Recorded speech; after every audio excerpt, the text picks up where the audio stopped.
অভিষেকের কাহিনী যেটা আমরা বলছিলাম যে যুবরাজ সিং যোগ্য শিষ্য, এক্স্যাক্টলি কি যুবরাজ সিং অভিষেক শর্মার ব্যাটিং স্ট্যান্ড বদল করে দিয়েছিলেন বলে আজকে তার এই উন্নতি।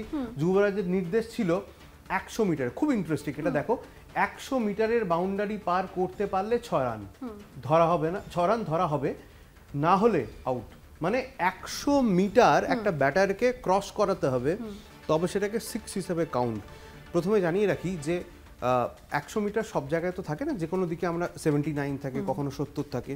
যুবরাজ সিং এর প্র্যাকটিস স্টাইলটাই অন্যরকম।